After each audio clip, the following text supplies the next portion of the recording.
Hello and welcome to Take 53. I'm your host, Carol Frausto. My guest today is Cupertino's new city manager, Donald Brown.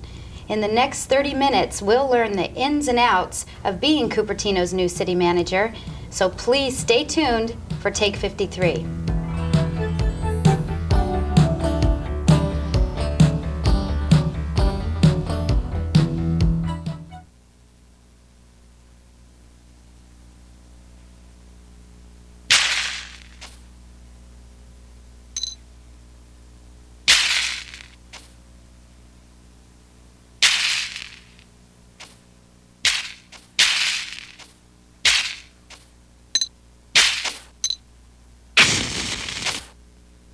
Maybe someone's trying to tell you something.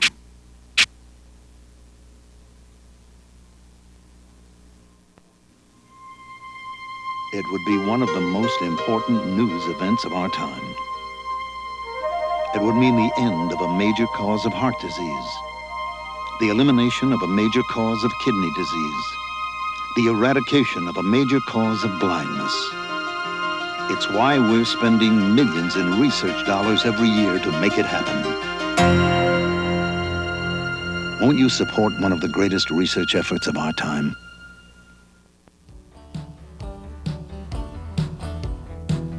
Welcome back to Take 53. I'm Carol Frausto. If you haven't heard yet, Cupertino has a new city manager, and his name is Donald Brown. Don comes to us from Chandler, Arizona, which is a rapidly growing suburb of Phoenix. He moved out here recently and is currently acclimating to the fast-paced life of Cupertino. I'd like to welcome my guest, Donald Brown. Hi, Carol. Hi, thanks for joining me today. My pleasure. I'd like to start out by having you give us some kind of a brief description on your education and why you decided to enter the field of public service. Okay. I went to undergraduate school at Cal Poly in Pomona, California, and I majored in social science, which is one of those degrees that gives you a lot of information but prepares you for nothing. And so I decided after graduating, I went in the service in 1967. And while in the Air Force, I got a chance to go to graduate school, and one of the degrees being offered was a public administration degree, and it sounded like something that was interesting. And so I went to University of Oklahoma and got my master's in public administration. And during that process, I quickly learned that the area that interested me the most was local government as opposed to state and federal government. So that's kind of how it happened. So it wasn't actually a long life dream from this age up? It's kind of something you... I don't think I knew what a city manager was until probably pretty late in my college career. I see. How long have you, years-wise, how long have you been working in the public sector now? Well, I started working for cities in about 1975, so probably close to 19 years. Where did your career take you in that time? Well, I started out in a small city in Southern California called Glendora, and I was kind of a city manager's flunky. I did everything the city manager didn't want to do and learned a lot. Spent about 5 years there. Moved from there to city of Thousand Oaks, a little further up the coast in Ventura County, and did a lot of personnel work there, which was fun, but not something I wanted to spend the rest of my career doing. And then from there to Fairfield, which is a city kind of in the greater Bay Area on the other side of the bay, and worked as the assistant city manager in a city that was a little larger and a lot of things were going on. Learned a lot about public finance and generally on how to run a city under a really excellent city manager. And so that was my last job in California before going over to Chandler, and now I'm back and I'm happy. All right, so how do you feel about being back? I'm excited. It's really neat. Cupertino is a lovely community, as you know. There's a lot going on for a city that's not a big city, but there's an awful lot going on. It feels like a larger city than it actually is. And I don't think I could think of a nicer place to live in terms of the environment and the views and so forth. Are you originally from California? Not really. I grew up in Salem, Oregon, in the rainforest of the Willamette Valley. And went through high school in Oregon. Actually went a couple of years to college at University of Oregon before deciding I needed to dry out a little bit and head for California to finish my degree. When you started out in California with your career, did you ever foresee yourself coming back here to work? Is that kind of what maybe led you to applying for the position in Cupertino? You mean when I went to Arizona? Yeah, when I went to Arizona, I think I still had in the back of my mind that I would probably end up back in California someday. The question was really how long would being city manager at Chandler be fun for me, and how long before a really good opportunity came up in California. It turned out to be 4.5 years. Well, I know that the City Council selected you out of a group of 150 applicants, which is an astonishing amount of applicants. Why do you think that you were chosen as the best out of that field? I don't know.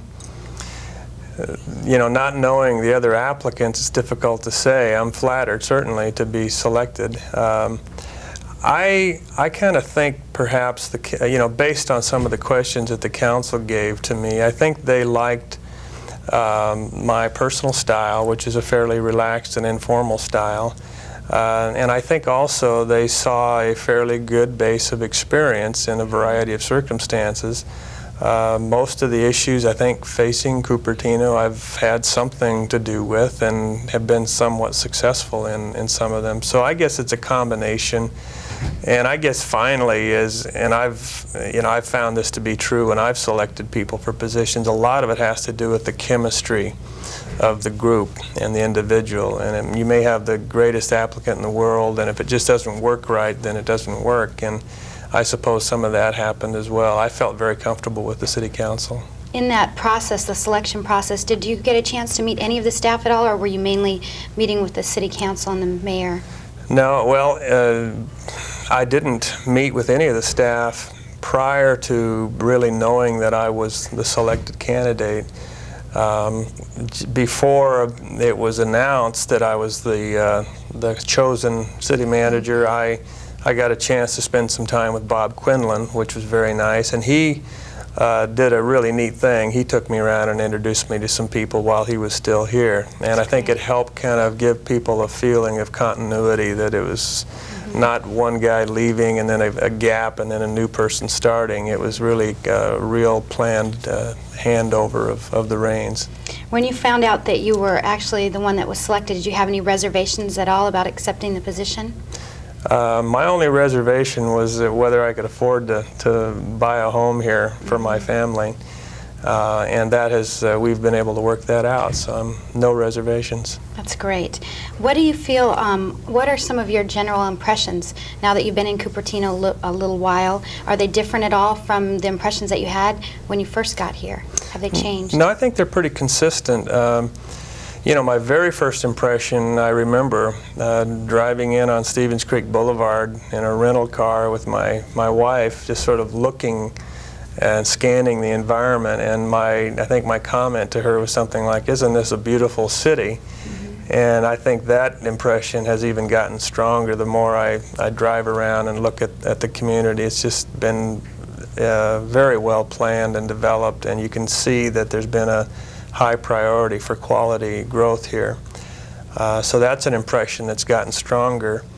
I think, you know, kind of based on that impression, I assumed that there was probably some pretty good leadership in the community, both political and just general community leadership. I didn't know that, but I assumed that. And what I've learned since then is that that impression was correct. I've met a lot of people in the 6 weeks that I've been here, and it's just been uniformly a high standard of individuals that are involved in the community. It's a pleasure to be here. That's great. I'd like to take a break right there. When we come back, we'll find out about Don's approach to city management, and especially his views on public service.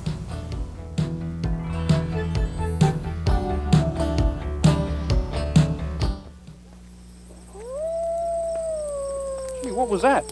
Sounded like a wolf. You mean like a big bad wolf? Come on, Kermit. Wolves aren't bad, they're just predators. What? Any animal that hunts and eats another animal is a predator. Wolves, bears, owls, even spiders are predators. Of course, you may not want to have them over for a marshmallow, but they're all part of nature. Even frogs are predators. Oh yeah, I see what you mean. But predators are in trouble because of poaching and shrinking habitat. Gee, what can we do to help? Well, if you'd like to learn more about predators and how to help them, write Predators, National Wildlife Federation, Washington, D.C., 20036. Great! Now what's for supper? Don't look at us. Oh, no.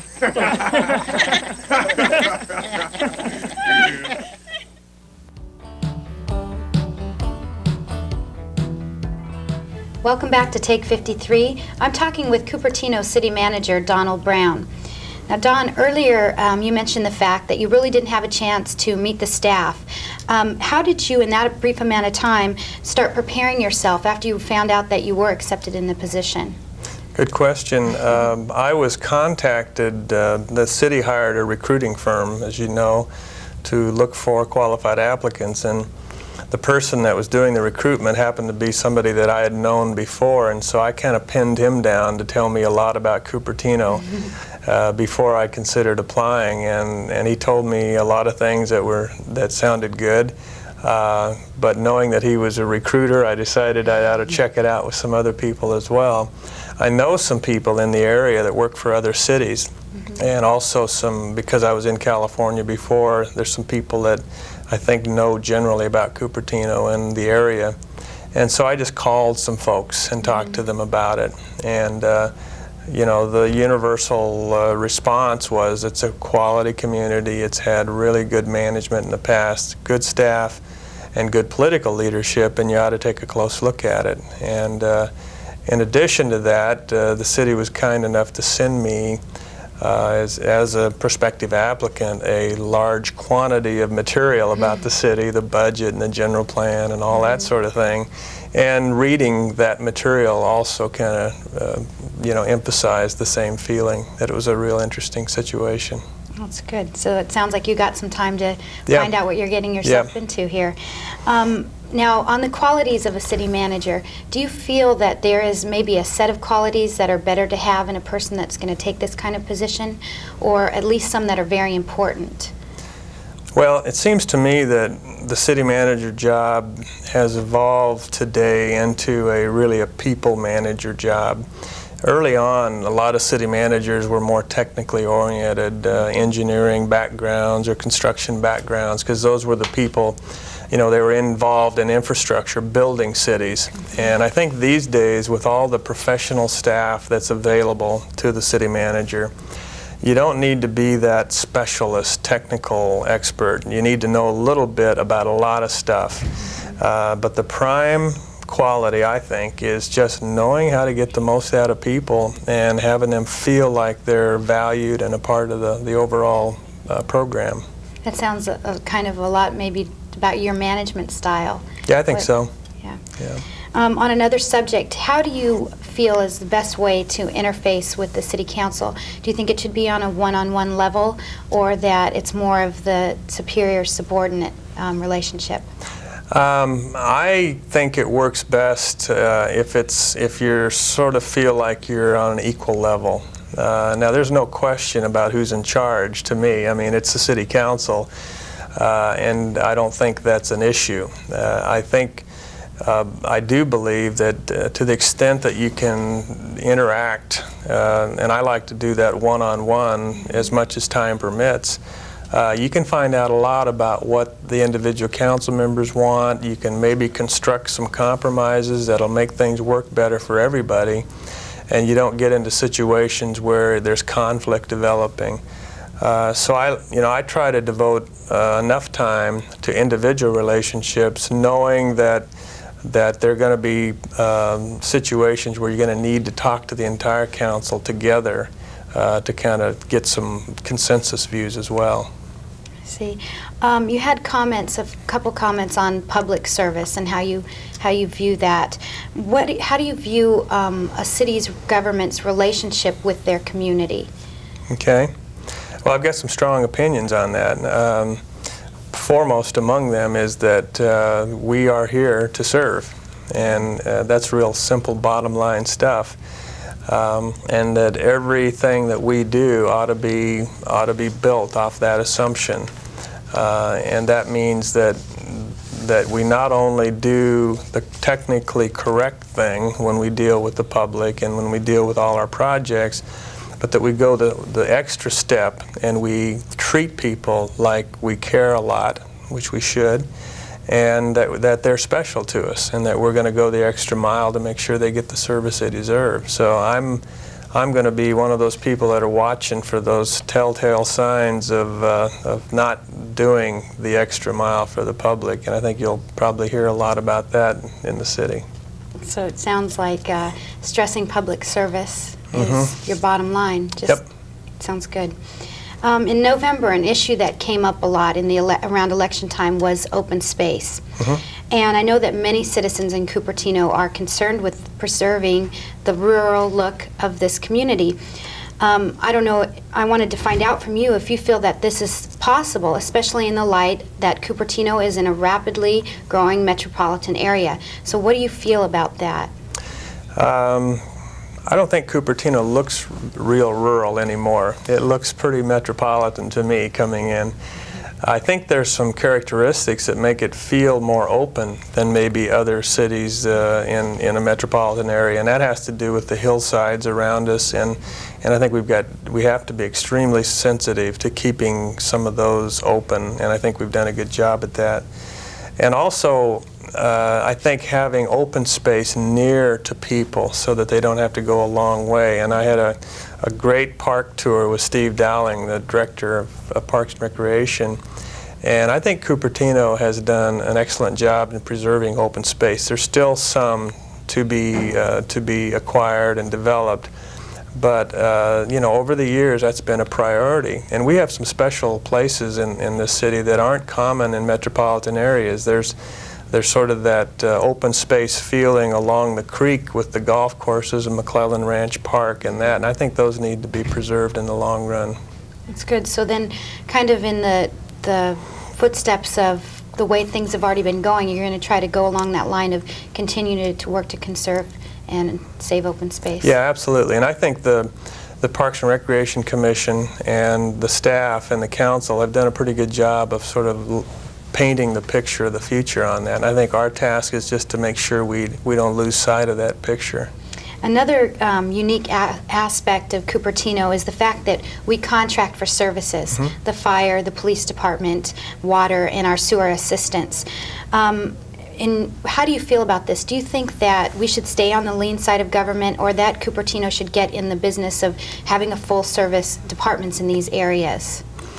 I think that you need to continually evaluate those things. Being fairly new, I don't think in a position to tell you that we never need to change, but I can say that based on my preliminary review that we're very well served by our contracts and the special districts that serve us. I consider, police, fire, and the sewer operation as really part of the city, even though they're not under, in every case, our direct control. I think we have a good enough relationship with them that if there's some special needs, that they will listen to us. The key there is, when you're paying the money, are you getting the quality that you deserve? Is it at least as good as what you could do on your own? In our case, I think we're actually doing a little better than we could if we had to pay on our own, which is a good sign. So I think the contract service system works as long as you've got that good communication system, as long as you've got some good standards to measure the service by, and they're being met. I think we do. And you kind of can base that on the record of the service from the past and the way it's working out. And you can compare to other communities that have done it different ways. And I've read some recent reports that indicate that on public safety we get more bang for the buck than cities that have their own departments in the same area here. That's great. So you've been in City Hall for a short time now, and I know that you've met with employees to find out how you feel City Hall is running in general, and how do you feel that City Hall serves the public? Do you see any room for improvement in that, or maybe some changes that you would recommend? I think we're doing pretty well. The impression, and this is what I told the employees when I met with them, was that I see a group of pretty motivated employees that like what they're doing. That's a good sign.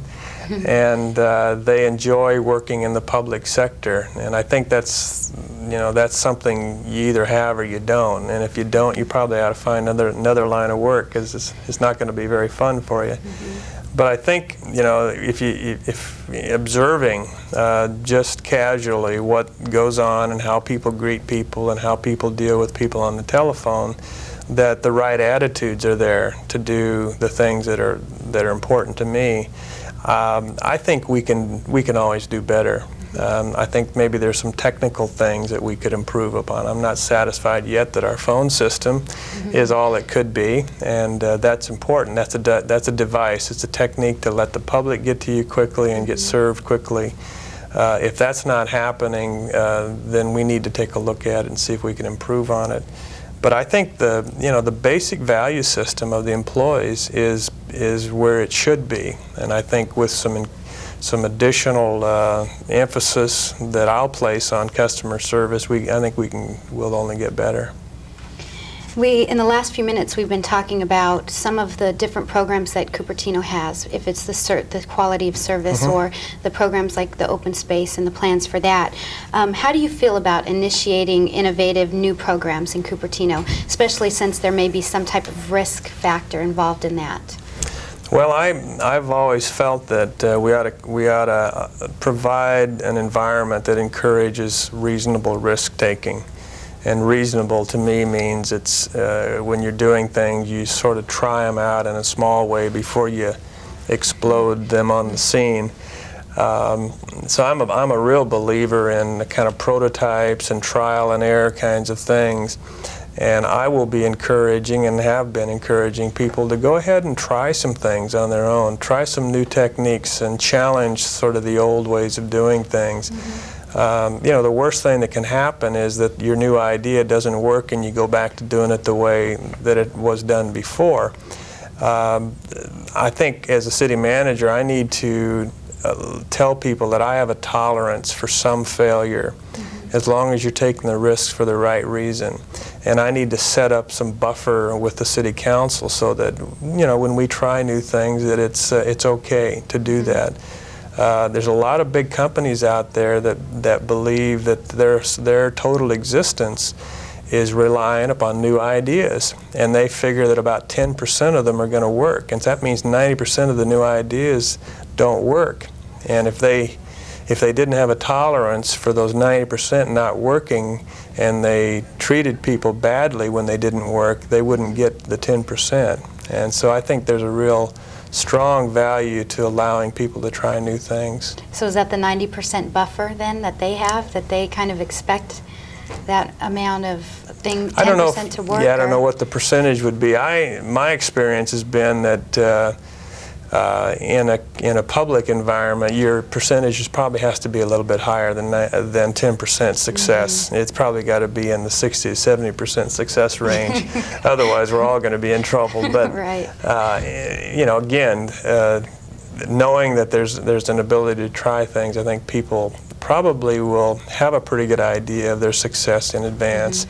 And maybe they try it doesn't work well enough, they do a little change in it, and they move on down the track, and then pretty soon it turns into a big success. Well, that sounds like a really good policy for people to be able to change if they feel like they need the change. And I think people enjoy that. They like trying new things. It doesn't get boring, does it? Right.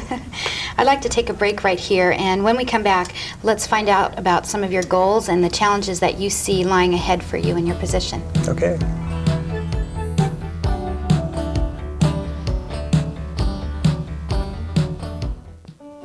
For 200 years, growing old in America has meant that millions of people have received love, security, and personal respect from nonprofit homes and services for the aging. Today, nonprofit organizations sponsor nursing homes, housing, retirement communities, and community services. To learn more about nonprofit care and service to the elderly, contact the American Association of Homes for the Aging. We're AHA. We're communities that care.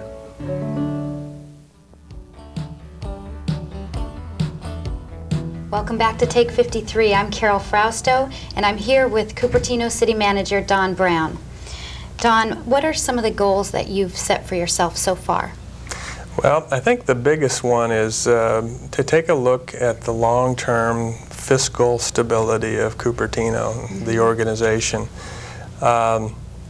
We've got a 5-year forecast of revenues and expenditures, and if you look at that carefully, you see that our primary revenue source is sales tax, where people spend money in stores and we get our 1%. And that's been over the years, I think, has been a pretty good growth tax. Lately, it has not been. It's flattened out.